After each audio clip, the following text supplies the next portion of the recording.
Welcome, everyone. This is episode 15 of the Camera Stew podcast.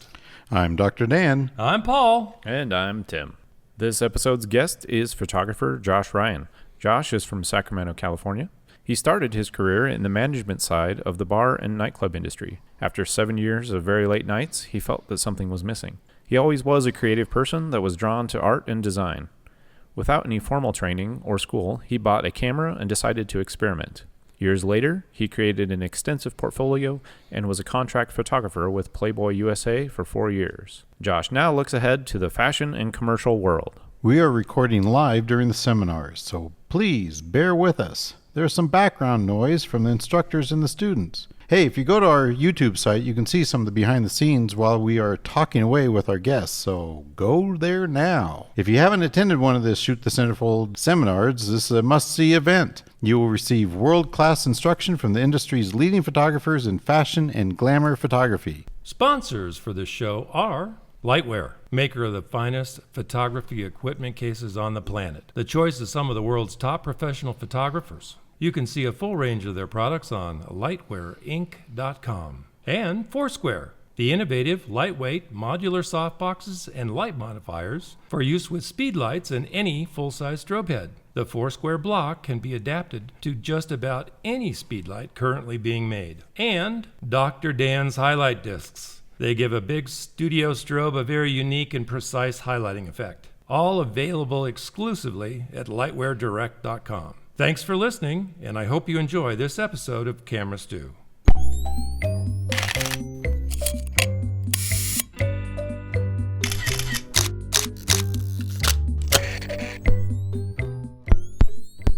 Welcome. Are we filming this? Yes. Can I look at myself? Yeah. Your hair looks great. Why not? Hair looks great. Yeah. All right. Good hair light. Thank you. Thank you. It's the hair light that does it. Well, welcome. Thank you for having me. Oh, our pleasure. Our pleasure. So, this is your first STC, It is. and what do you think? It was great. It was interesting. People from all walks of life here, at all levels. It's interesting. It got a little chaotic at times, but Right. as things do when you have this many people in a small space like this. So, Right. but it was great. So tell everybody who we're talking to and your title and all that. My name's Arnie Freytag, and Stew, okay. Falls. no, he's great. I'm Josh Ryan. Oh, yes, you're Josh. That's me. Yeah. Very good. And I guess, what do you want my title? I guess I was Well, senior sure. photographer at Playboy for the past 3 years, and Congratulations. recently Yeah. departed in December, and that's about it. So what do you think of this new direction that they were taking? No, I don't get it really. I don't understand. Yeah. It. I mean, I know what they're trying to do, but I don't know if it's the right formula or not. But I hope it works out for them. I got a lot of friends that still work there, and the art director was a very good friend of mine, and he's trying to make it work with the powers that be. So hopefully they're successful in what they do.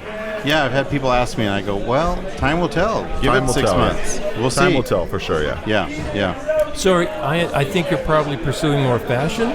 Yeah, As I a always result? have. I've always been doing that for years, aside from Playboy, and and fortunately, Playboy allowed me to kind of integrate my style into the magazine, and that's what I was doing for the past 3 years, is kind of giving it a fresh new edge, and I think I succeeded at it. Your work your work is beautiful. It's wonderful work. It's I've noticed that from the previous Playboy photographers that you replaced, the lighting has become minimal compared to Arnie Freytag with 32 lights. Yes. Or more. Right? Or more. Yeah. As the case may be. Yeah. And so how did that transition? I mean, it took a little bit to convincing Hef to... It did. It took a lot. It took a lot of, I want to say, tricking him. Tricking him, really? Like I would shoot the test like Arnie or Steve would shoot with, 5, 6, 7, 8 lights on one girl, in a few different poses, and get the girl passed as a centerfold, and then I would shoot the pictorial the way I wanted to. Oh, I see. So, but She'd already been blessed, in other words. Yes, absolutely. And you had to go through 2 people to get approved by Centerfold. Hef approved you. That's your first step. Then the art director needed to approve you. So if you were approved by those 2 people, then you made it. And the art director understood my vision, and we were both on the same page as far as the creative process goes. So it was kind of a no-brainer for me. I knew how to get the job done. Yeah. Well, take us back a little bit. The other night when we were at dinner, you had said when you'd picked up your first camera. Tell us about that. Yeah. I mean, it's kind of an interesting story. It is, I guess so. Years ago, I was before I was a photographer. I mentioned I used to manage gentlemen's clubs back in Northern California, and then I moved to Vegas to do it for a little while, then back to Northern California. Then a club bought me and moved me to Los Angeles, where I worked there for a couple years, and I eventually got pretty worn out from that business. And I was dating a model at the time. She happened to be in Playboy, and I started taking pictures of her as a hobby. And she had an internet website, and she was modeling on it, and that was kind of the boom of the web models. And that's how I kind of got my feet wet. I was going to photo shoots with her, and I found myself wanting to intervene with the photographers, and and finally one day I said, I can do this. I can do this. So I wrote some of the equipment down, and I went and bought my own little setup and started experimenting, and here I am. Yeah, no kidding. So, well, there was a pivotal moment. I heard you talk to the class earlier. Yeah. I believe someone came up to you. Tell us, who was that? And that was how that happened? Someone I hold very close to my heart, and it's Jenna Jameson. You might have heard of her. Oh, yes, I've heard of her. I know he has. Yes. Yeah, he's sweating over here. Yeah. Can you tell? Yeah. Can you tell? She Really? was great. I was at a convention I don't even know, it was a convention in Los Angeles, and it had a bunch of celebrities there or whatever. I was walking through the crowd. We had met briefly years ago, so we knew each other. Oh, God. Oh, we have Rick Moore sneaking my out. biggest fan. Oh, your Anyway, biggest fan. Oh, my God. And when I fan, I mean psycho fan? No. Oh, yeah, psycho fan. The stalker. Known as the stalker. Single white Texan. But ring,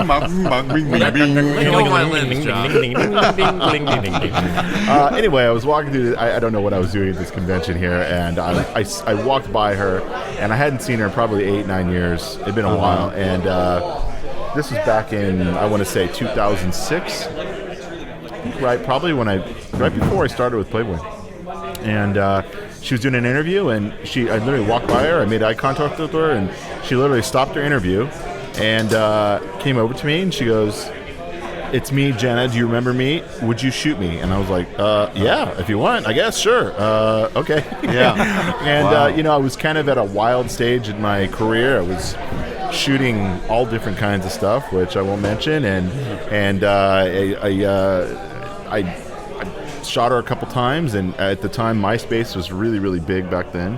And she had millions of friends, and she literally was posting new photos of mine every single day for months. And I ended up shooting her probably over 20 times. Wow. So, and I never shot her nude, and we always she was sort of at that point in her career when she decided to, go legit and not retire and all this stuff. So, anyway, it was, she kind of put me on the map.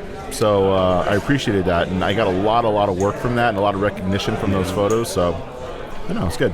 Yeah, it's really funny how our careers, there's always that pivotal moment. There's always that thing, this took me here. Yeah, that did person me there. or that interview or that chance meeting. Yeah, exactly. Yeah, exactly. Definitely. Yeah. So your work has a real clean aesthetic to it. Thanks. As far as I'm concerned, it's just got a real nice. Thank you. Appreciate that. Clean edge. Is that something that you consciously do, or is that just something evolved for you? I think it definitely evolved. If you look at my pictures 10 years ago, they don't look like what they look like today. That's for sure. And I think I feel like I'm constantly evolving, even from a couple years ago. My work, I take a lot of inspiration from, great photographers from our past and our present. So I try to integrate that into my style and put my own spin on it. And I don't know. I'm just that's you talk to me in a year or two, and it may not be the same. I might be sloppy then. Yeah. Well, I doubt that. I doubt that, young man. I doubt that. It's pretty hard to go back once you. Yeah. Whatever. Yeah. Well, that's a nice way of putting it. Yes. Thanks. So from here, you've ended your contract with Playboy. Uh-huh. What's the future hold for you now? Where are you headed? Well, I'm continuing with fashion and commercial, and that's what I'm focusing on right now. I mean, that's what pays. That's what pays. Yeah, and just doing my thing. Recently got a couple big campaigns that I'm not really announcing yet, but I will in the future. And I don't know. We'll see where things go. I'm in New York a little bit here now, so I'm working there. Got an agent down there, and so it's great. Yeah. So you're going to move there, or are you going to stay? No, I don't think I'm going to move there. I was tempted a couple times, but I love LA, man. Yeah, LA is I love great. LA. I love my motorcycle. I love my dogs, and I think we'll stay there. Yeah. It's easy to fly. Yes. Yeah. It's It's a easy 5-hour to fly. flight. Yeah. Yes. Yeah. So what was the most interesting shoot that you've had with Playboy? What was the thing that just stands out? We have these little jewels of moments, and what was Is that there one that moment? just rings your bell? There's a lot. Loaded all my crew up on a private jet to Puerto Vallarta. That was pretty Oh, good. that must have been a moment. Yeah, what's great about Playboy, and when I was there is, I've been shooting on my own for years, and I have a lot of connections to a lot of, well-to-do people who, want to do favors for me. So I brought those favors to Playboy, which they were very appreciative of. So, Oh, wow. I'll make a couple phone calls, call a friend, use his jet.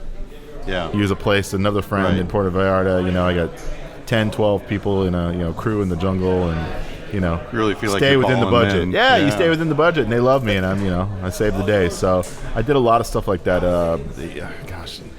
One that really stands out would probably be that one, or Cabo. I shot Danny Mathers there. In the jungle.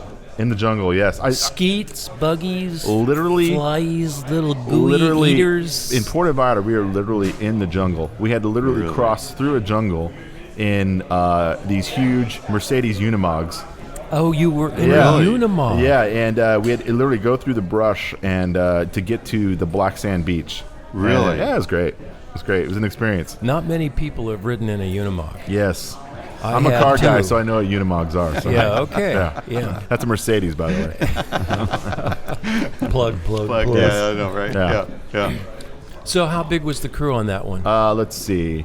A G4 fits about 11 to 12 people. I think it was about 13 people. The crew was about 10 to 11. There was a couple other people there. It was about 13 total.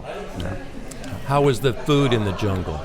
Well, we had chefs at the house, so that was Never great. mind. We weren't in the jungle the entire time. You weren't in the jungle. Really I'm gonna roughing say. it. I was thinking that you had us at roughing, but Did I not mention now. that I had director's chairs and a fan when I was in the jungle? No, you didn't. Sorry, it's not your kind of jungle you're thinking. Lost of, all but- sympathy. Lost we're- all sympathy. And ice cold drinks. Yeah. We're not talking jungle here, folks. Yeah, maybe I meant to say it's a jungle out there. Yeah. Just not where you go. Yeah, exactly. That Unimog can take a lot of stuff. Oh, yes, yeah, it can. yeah. It was great. It was great. I had visions of going through the brush, busting out trees, Yeah. and canvas tents, and here he is, chef. Usually the worst part of a trip is like you're beat down at the end of the trip, and everyone's tired and scraped up, and your joints hurt from shooting, your neck hurts, and you got to go to the airport and get on load all your gear on a plane. But yeah, thank Gotta God, go through. We just went on a private plane the whole time. It was nice. isn't And that there was a stewardess on board. Isn't that a great way to travel? Yes. You don't have to do any of that I'm almost other ashamed to say I've traveled privately more this year than I have commercially. So it pays to have friends in high places. Yes, Yes, it does. Absolutely. So, gosh. So, do you think you'd do another STC? What do you think? Oh, hell no. Hell no. I'm just kidding. Hey, No, it was Yarmo, cool. did you hear that? No, it's cool. I think that it'd be great to do it someplace really exotic and I think they're thinking really of that. get something. And Yarmo and I've been talking about that. I got a lot of friends in other places, and I think really get a really great selection of really great models that haven't been here before. Right. That gives everyone a real high-end aesthetic to what they're shooting. Something really, really specific and really special. And I think that would go over really well. Oh, yeah, definitely. Yeah. Make that transition into the Exactly. fashion. Exactly. Right. Fashion, or even the classic pages of Playboy and Louis. I mean, you look at some of those pictures, especially what Byron was showing today, and they're great. Oh, my God, yeah. And some of those still withstand the test of time. I mean, some of his images, they're great. Right. Absolutely. Byron, He's one of a kind. He is really one of a kind, and he's a legend. So Now, when you approach a model, do you have like a mood board already set up, or No. do you have it? You just kind of take it organically. I am very strange when it comes to shooting. I am not a planner. I usually, if I have a big shoot, I know what I'm going to do. I'll put together a small vision board for my stylist and my makeup artist. But when I get, I scout. I do minimal scouting. I don't plan my shots out. I literally get to set and I figure it out. And it's very strange. It's my process and how I work. I used to freak myself out and psych myself out and go over and study and everything before a shoot, and I'd end up getting there and I'd forget it all. I'd forget all of it. Yeah. And I just feel like it's better I go on set and I find what looks good to me, and the creativity process starts, and that's what I do. That's my process. So sounds like you've really laid the groundwork of all your study and research, and you just kind of I know this. I know it. I got it. Yeah. And a lot of times I don't do any of that. A lot of times I'll just freestyle it, and a lot of some of my best work is just freestyling, like just taking a girl. Cuff. I know I've said I was a big advocate of styling and this and that. A lot of times I'll take a great model who I know is amazing. I mean, you can put her in a potato bag and she's gonna look good. And I'll go out to the middle of the desert or go somewhere and just test my skills and come up with something amazing. Yeah. And a lot of the stuff I have has been published in, all kinds of different stuff, and it's just, I don't know. I kind of like testing myself like that. It's good training. Right. It's good training. Yes, it is. Right. Yeah. Yes, it is. Yeah. So on some of these other things that you mentioned earlier, are you going to have a staff where you're going to not have to be so, you can be a little more off the cuff? Yes. I mean, listen, my crew, they came with me to Playboy. They left with me in Playboy. So I've taken them everywhere. Some of my people have been working for me for 8 years plus. I always add people to my crew, and sometimes I've been subtracting lately a little bit too. But I take my people wherever I go. I think that's the thing that allows you to off the cuff. Yes. I trust my people. When you have great people, Yeah. you can do what you do best. Sure. Right. Absolutely. When you have confidence and people that you trust, for sure. It allows you to have that magic. Absolutely. One of the biggest, I don't want to say complaints I get from people that want to book me is they say, I want to book you, but can I pay this amount if I bring my own makeup artist? I say, absolutely not. Right. Yeah. You know what I mean? Yeah. Hold on a second. Are you leaving? We're going to go outside and get a shot together. Okay. Well, all right. I guess well, I'm out of thank here. you. Okay, We appreciate John, your time, thanks, guys. guys. Thank you very much. All right. Appreciate Take it. care. a lot. Take Okay. care.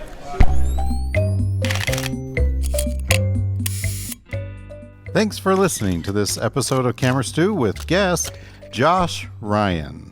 Stay tuned for more episodes with our guests from the Shoot the Centerfold seminar.